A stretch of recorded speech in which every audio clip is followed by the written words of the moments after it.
Tudo bom, gente? Bom, Como antes diz de a Budiana, tudo, a vida é sua, faça o que você quiser. como a vida é minha, a primeira coisa que eu resolvi fazer, na categoria do faça o que você quiser, foi atrasar 1 hora para chegar. Foi péssimo, queria pedir desculpas imensamente. Eu estava com compromisso aqui no CDCom, o que é mais irônico ainda, discutindo aí o Festival de Inverno, que não sei se vocês sabem, vai ser esse ano, dentro do campus aqui do FMG. A gente está nesse processo de construção e eu faço parte da equipe que está ajudando a organizar essa pequena, grande saga, né? Então, mais uma vez, me desculpe antes de tudo. Mas eu queria dizer o seguinte, é uma pena ter perdido a fala do Cláudio, que é uma pessoa que tem muita propriedade no que diz, porque vive isso há muitos anos, milita por isso há muitos anos, de uma maneira muito sóbria, muito generosa, eu diria, e tem trazido grandes contribuições já há bastante tempo. Eu espero também não redundar com o que ele tenha falado, mas eu vou partir de um outro caminho. Eu acho que a gente vive um momento hoje muito interessante, muito estimulante, que é o da disputa do imaginário. As redes trazem isso com muita clareza cada vez mais, e toda vez que a gente tem um processo político e eleitoral como esse que a gente vai viver daqui por diante, a gente tem muito mais chance de enxergar como é que é esse embate no dia a dia, né? Um embate surdo, mudo, que a gente não enxerga, que está na invisibilidade aí cotidianamente, mas que é muito duro e perverso ao mesmo tempo, né? O que é que eu quero dizer? Acho que as redes estão expondo o estranhamento da sociedade em relação à visão de mundo que a mídia dominante traz e vende com tentativas de naturalização o tempo todo. A polifonia das redes, essa possibilidade de trazer outros olhares e outros pontos de vista e, sobretudo, de servirem como contraponto, de serem o contraditório da lógica dominante, da mentalidade dominante, da ideologia dominante, é muito enriquecedor. Eu acho que ela mostra uma das deficiências do que seja o sistema de radiodifusão hoje no país, né? Eu gosto sempre de lembrar que comunicação pública é toda comunicação, sobretudo quando a gente fala do sistema de radiodifusão, ou seja, das rádios e das televisões que existem no país. Porque o uso do espectro de televisão, esse grande tubo imaginário que existe no ar por onde trafegam as redes, ele só pode ser feito mediante concessão. Por isso que se fala em concessão de rádio e concessão de televisão. Ou seja, alguém que detém os direitos sobre aquele patrimônio concede a outro alguém a possibilidade de fazer uso daquilo. Quem detém os direitos sobre esse patrimônio somos nós. Esse é um patrimônio da nação. A rigor, portanto, os donos das rádios e televisões, todas que existem no país, somos nós, cada um de nós aqui. Não é o Roberto Marinho, não é o Silvio Santos, não é o Edir Macedo, somos todos nós. E a gente tem que ter clareza e consciência disso, para entender por que é que há esse embate, essa contraposição, esse confronto de visões de mundo entre a TV comercial e as rádios comerciais, entre a TV pública e as rádios públicas. Se a exploração do serviço de televisão é feita mediante outorga, mediante autorização do governo, que diz a um determinado grupo empresarial, econômico, que ele pode sim usar aquilo, o que se espera do ponto de vista da sociedade, como em qualquer outro caso de exploração de um bem público, é contrapartida social. E eu pergunto, quantos de nós nos enxergamos no que a gente vê hoje na televisão comercial? Quantos de vocês já apareceram na televisão, por exemplo? Só para começar a conversa. Quantas pessoas que vocês, das famílias de vocês, ou que vocês conhecem, apareceram na televisão. Isso não é um detalhe. Isso é muito importante e é determinante para a gente entender como o campo de televisão é um campo de batalha cotidiano e como a gente tem que fazer a defesa da ocupação desses espaços, porque isso é de direito nosso, né? Quando a gente pensa na hipótese da Rede Minas como um contraponto a isso, a gente vê com clareza como a gente não está sabendo fazer esse embate sequer no espaço mais privilegiado que a gente teria, que é onde, supostamente, haveria alguma permeabilidade para começar a conversa, né? Ali na Rede Minas, em todo o campo público de televisão, não só nas TVs educativas e culturais, mas nas legislativas, nas judiciárias, nas universitárias e tal, seriam o espaço para a gente expor essa contradição, né? Tanto do ponto de vista do que diz respeito à própria política de mídia do país, a própria política de comunicação do país, como o que diz respeito a tudo mais. Essa disputa pelo imaginário que se dá nas redes hoje tão abertamente e tão claramente, ela precisa ser levada para a televisão e para o rádio também. A sociedade quer ter direito à voz. O modelo broadcast de transmissão de imagens, essa dinâmica, essa lógica de transmissão de um para muitos, está fadado à morte num horizonte aí médio, eu diria, sem tentar ser catastrófico, se não soubesse reinventar. E a reinvenção disso passa pelo direito das pessoas de se enxergarem ali naquilo que elas sempre receberam de cima para baixo e de dentro para fora, né? A televisão pública tem uma oportunidade valiosíssima de liderar esse processo, de se abrir para a sociedade e trazer essa polifonia para uma outra escala, para uma outra dimensão, para uma outra amplitude. Quando a gente fala de uma rede regional de televisão como é a Rede Minas, a gente está falando de outras responsabilidades, inclusive, que deveriam caber ao poder público e que são negligenciadas, se o termo não for forte demais, porque imagina o que seja fazer política pública para 853 cidades, como no caso de Minas Gerais. Como é que você consegue, qual é a mão que alcança 853 cidades? É a mão da comunicação, não existe outra mão. Não existe capacidade de capilarização da ação cotidiana na administração pública que consiga atingir cada cidade do Estado, né? Não existe forma de se fazer isso do ponto de vista operacional, do ponto de vista da disponibilidade de recursos, de nenhum ponto de vista. Quer dizer, o grande atalho para se fazer comunicação para um Estado dessa magnitude é o atalho dos canais de comunicação de massa, ainda nesse momento, embora não se possa subestimar de forma alguma o alcance das redes, né? Que fala para um público, para um certo perfil de público, para um nicho da sociedade, mas que está se expandindo enormemente, cada vez mais, conforme avança o processo de universalização do acesso à internet. Enfim, voltando ao nosso tema, que é a Rede Minas, eu acho que o que a gente vê hoje na Rede Minas, esse processo de esvaziamento, esse processo de sucateamento a olhos vistos, esse processo de desmonte, ele está... Acho que tá. Só pegar aqui. Opa. Desculpa.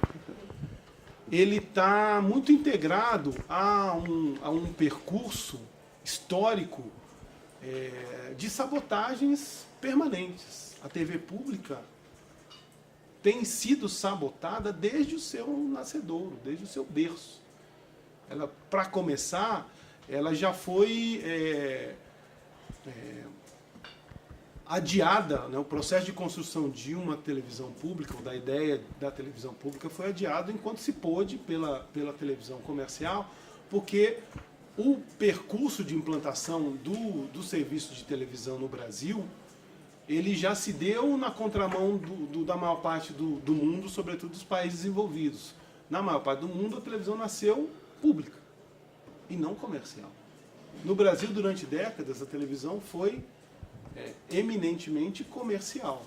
E ela só foi pública quando o empresariado, que é muito hábil nesse manejo de interesses, resolveu socializar o prejuízo.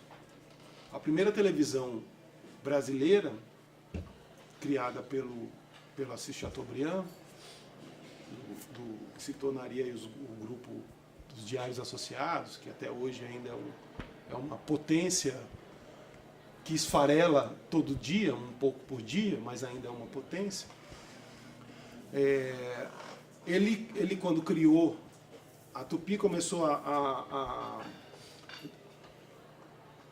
quando trouxe para o Brasil a televisão, né, tem um papel importantíssimo que a gente não pode desconsiderar em hipótese alguma, mas ele, naquela ousadia da construção de um outro nicho de mercado do ponto de vista empresarial, fez investimentos enormes, evidentemente. Aquilo não era um modelo de negócio viável para aquela época.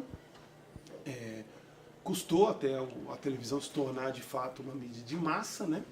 Nos anos 70 ainda tem registros aí, se vocês buscarem no Jornal do Brasil, por exemplo, falando do espanto da televisão, do potencial da televisão como uma mídia de massa. Imagina, tem pouquíssimo tempo. A televisão tem 50 e poucos anos, não pode perder isso de vista, né? Vocês que têm 20 e poucos, às vezes podem supor, como vocês devem supor, que sempre existiu internet, né? Vocês devem supor que então a televisão vem lá da pré-história, né? A gente está falando de um horizonte muito curto mesmo, né? E portanto, de um processo de construção permanente. Isso que a gente tem hoje, todas as disputas que se dão em torno disso, elas têm a ver com isso também. Nada está estabelecido. E a gente não pode tratar com naturalidade por isso. Está tudo em processo. E se a gente acha que as coisas podem ou precisam ser diferentes, a gente é que tem que tomar frente e liderar essa discussão todos os dias, sobretudo a gente que vive no ambiente da comunicação, que está na universidade e pode provocar essa discussão também, inclusive propondo ações mais incisivas, como a criação de uma cadeira voltada para isso. Faço coro aqui à fala do Cláudio nesse sentido. Enfim, para fechar a minha fala inicial aqui, eu queria só dizer o seguinte. O que a gente vê com a Rede Minas é, antes de tudo, um grande processo de incompreensão. A TV e a rádio são apêndices do governo e em dada medida, o governo olha aquilo, de um lado, assim, como uma maneira de acomodar demandas políticas, às vezes, colocando gente de partido ou de outro. Felizmente, nos últimos tempos, não é isso que tem vigorado. Eu acho que é preciso reconhecer isso também. Já foi pior, acreditem. E de outro lado, como um corpo estranho que não se sabe para que está lá e que gera custo. Essa é a grande questão do ponto de vista da administração e do planejamento. E esse negócio só dá dor de cabeça, gera custo e tal, e não traz benefício nem do ponto de vista do chapa-branquismo. Porque se o chapa-branquismo fosse feito inteligentemente, ele estava explorando muito melhor esses espaços. Sequer isso o governo consegue.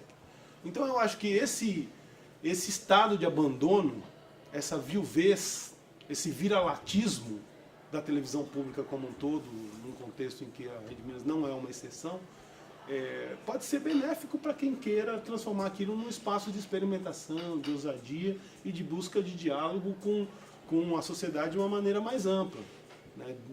Da busca dessa compreensão da importância de de trazer as contradições para dentro do debate, né? Não de fingir que elas não existem. Né? Porque isso é da natureza desse tal de ser humano, é um defeito de fábrica. As pessoas não necessariamente concordam, muito facilmente elas divergem, e é isso que é. Então vamos encarar esse negócio e vamos tentar, em vez de achatar o debate e direcionar a visão de mundo, enriquecer isso. A gente tem sempre a aprender nos momentos de discordância. A gente pode discordar veementemente do que se queira. A gente tem isso todos os dias, inclusive na nossa família. Né? Mas se a gente tiver abertura para ouvir e disposição para argumentar de volta, todos nós sempre temos uma margem para sair desse lugar melhor do que entramos. Então, acho que para começar a conversa, é isso que eu queria dizer para vocês. A gente puxa para o lado que vocês tiverem interesse daqui por diante. Obrigado, gente.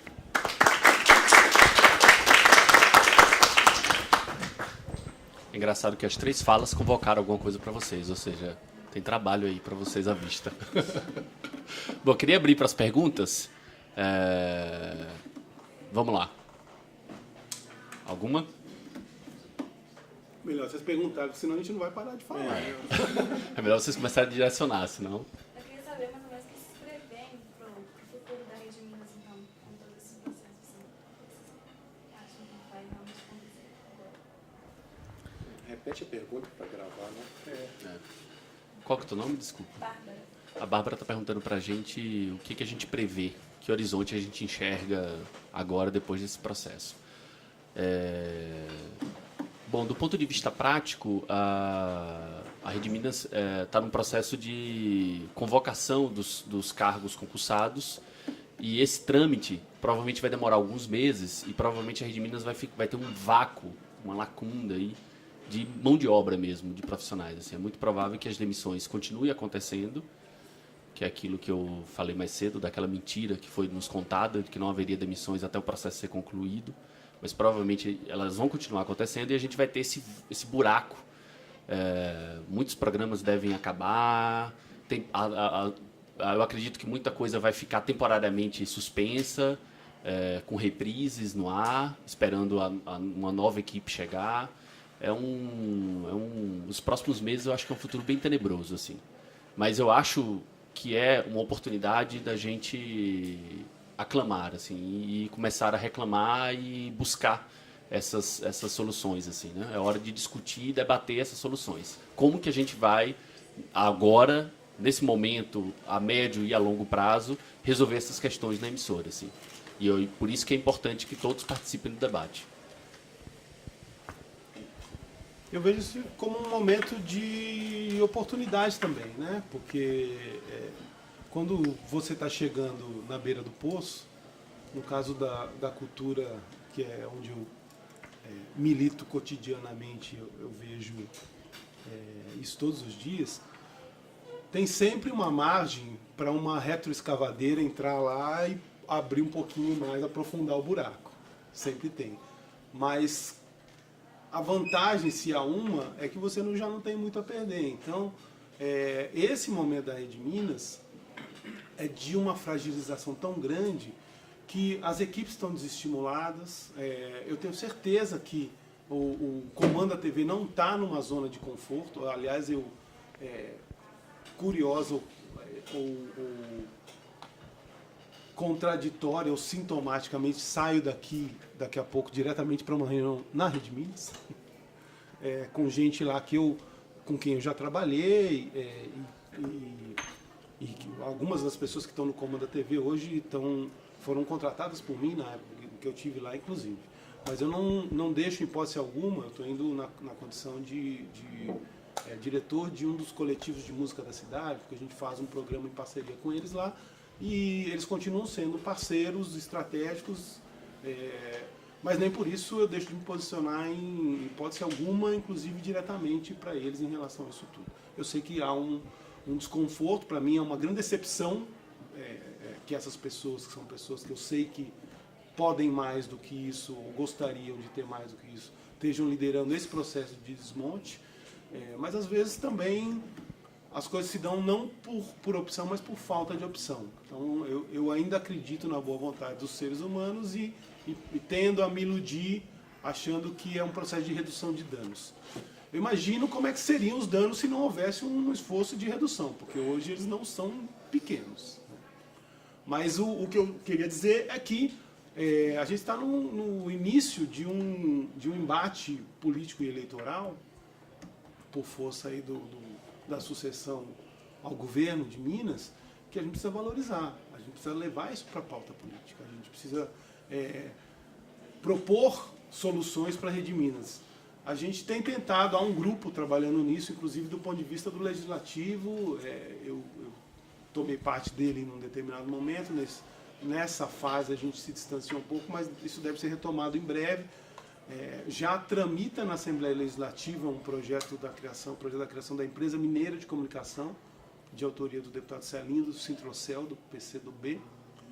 E eu acho que ali a gente tem um caminho apontado, né? Como possibilidade, pelo menos. Agora, é muito sintomático também que a Rede Minas está em vias de mudança de sede, né, supostamente. Hoje, tanto Rede Minas como Inconfidência pagam aluguel nos prédios em que ocupam e iriam para uma sede própria no Barro Preto, dividida com a Filarmônica. Eu acho que ali está muito clara qual é a visão desse governo, nesse momento, das prioridades para o Estado. Dos 3 prédios que seriam construídos, o único que está em processo de construção, já quase de finalização, é o da Filarmônica. Então é muito evidente que a orientação das políticas públicas nessa gestão, ela se dá em benefício das elites. É disso que se trata. O governo governar para os diferentes setores da sociedade. E isso nas políticas de culturas é também muito evidente. Houve em direção a um empoderamento do setor empresarial, do uso dos recursos da cultura pelos empresários e não da destinação disso para o setor e, sobretudo, para os benefícios do cidadão, de A a Z. A sociedade sequer tem a percepção do que seja isso, do que seja a Rede Minas, do que seja a televisão pública, porque eu tenho clareza de que boa parte dos funcionários da Rede Minas também não tem. Então, a gravidade da situação não é pequena. O meu vai ser bem breve, porque, primeiro, eu tenho pensado muito na Rede Minas apenas como telespectador. E eu não tenho me envolvido tanto nessas questões, até mesmo para manter minha sanidade. Eu gosto tanto de TV pública e vejo esse sofrimento tanto nas mãos do Israel e da turma que está lá, que é uma espécie de rejeição e sublimação pela situação que eles vivem. Então, portanto, eu pretendo não ficar me envolvendo tanto em relação, eu queria entender como um telespectador, porque eu não tenho nenhum otimismo. Eu acho que os 2 governos que possivelmente estão aí disputando, tanto o PSDB quanto o PT, não têm um histórico de comunicação pública, de encarar a comunicação pública com aquilo tudo que eu falei antes como uma questão pública. É sempre um instrumento a ser apropriado para divulgar as questões político-partidárias das quais nós, entre aspas, temos o direito de divulgar, porque a grande mídia não assim o faz. No entanto, escutando Israel, acho que tem uma coisa que pode me dar uma luzinha no fim do túnel. Embora eu concorde com ele que não tem nada ruim que não possa ficar pior, eu acho que quando também você está no fundo do poço, também você não tem muito mais onde ir. Acabar com a Rede Minas não vai existir essa possibilidade. O custo político é grande demais para isso. Portanto, se não vai acabar, o que nós vamos fazer com ela? Essa é a pergunta do futuro governo. E aí, não sabendo o que fazer, a possibilidade de entrar gente que vai fazer, então vamos fazer desse jeito e começar uma história novamente, ok, vamos escutar as pessoas, é possível de acontecer.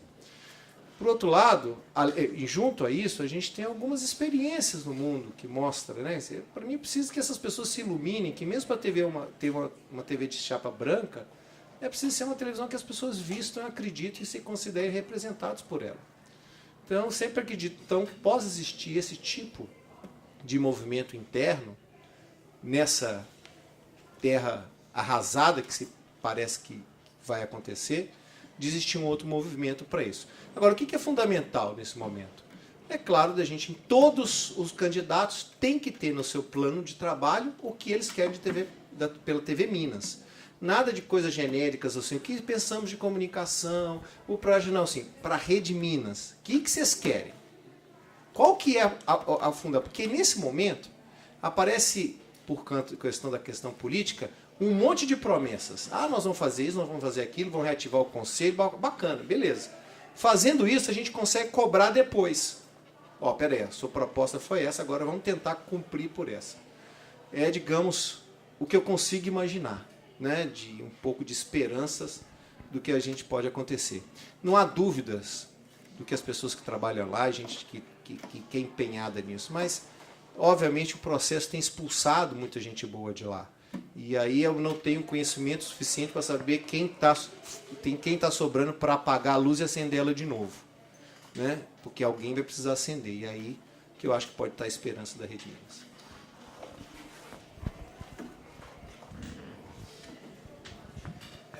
O Cláudio disse que as TVs públicas elas devem ter mecanismo para consultar o público a respeito do que é produzido ali. Eu queria saber se a Rede Minas tem algum mecanismo assim. Tem uma outra questão que eu posso apresentar de uma vez, é que você apresenta uma região muito grande, são 853 municípios. A Rede Minas consegue dar voz para todos esses municípios? Ela consegue ter matérias produzidas em todos esses lugares? Qual que é o teu nome? Alessandro. A Alessandra está perguntando se a Rede Minas atinge os 853 municípios de Minas Gerais. E É mais sobre isso. Ela consegue ter conteúdos produzidos em todos esses 853 municípios? E como é que ela consulta o público a respeito da aprovação ou reprovação dos programas? É mais que isso, ele está falando de representação regional, né? Se a TV espelha um pouco todas essas cidades. E também se a gente tem alguma espécie de medidor, né? De consulta pública, mecanismo de consulta pública. Bom, acho que o Israel vai nos ajudar mais nisso, assim, pelo menos no período dele, vai poder falar um pouco do período dele, assim. Do ponto de vista do alcance, do sinal, a TV, nos meus idos lá, eu saí da TV em 2007, se não me engano, justamente para o projeto, para a equipe que trabalhou na implementação do projeto de televisão pública do governo federal, que é a TV Brasil. Naquele momento, a gente alcançava 90% do estado seguramente. Eu soube, por vias confiáveis, há coisa de 2 ou 3 meses, que o trabalho que vinha sendo feito de expansão do sinal não só foi interrompido, como tudo andou para trás. Parece que hoje não se chega a 2/3 do estado. Então, isso também é um outro dilema, né? Quem cuida disso, dessa expansão, é um outro departamento que agora talvez seja incorporado à Rede Minas, que é o DETEL, faz parte também da estrutura do governo. Essas coisas nunca foram feitas de verdade em sinergia, cada um saía em carreira solo do seu jeito, a Rede Minas tentando constituir um campo de afiliadas ali que permitisse replicar o sinal e manter a programação, resguardar a programação de uma maneira mais segura, digamos assim, porque é preciso entender também a dinâmica, né, de expansão e de veiculação de uma programação de televisão.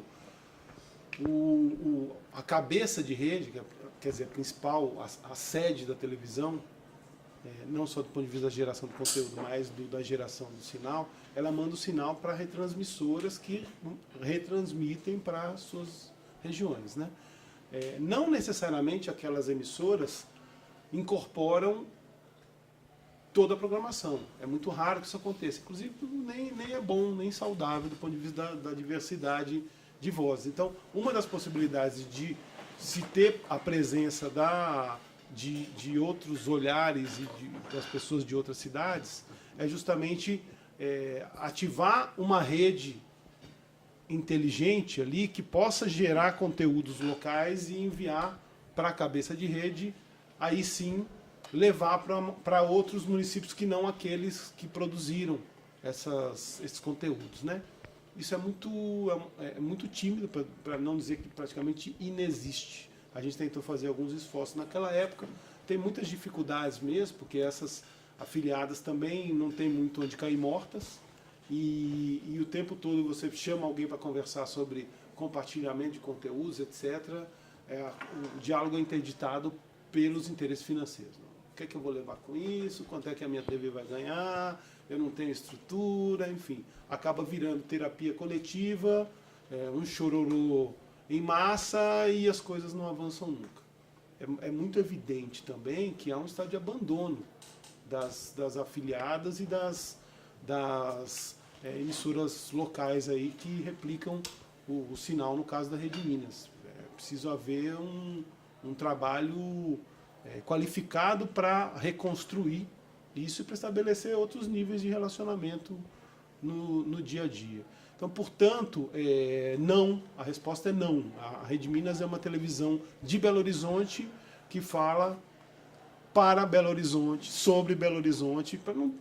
Eu acho que talvez seja até um exagero em dizer isso. Ela fala da Centro-Sul.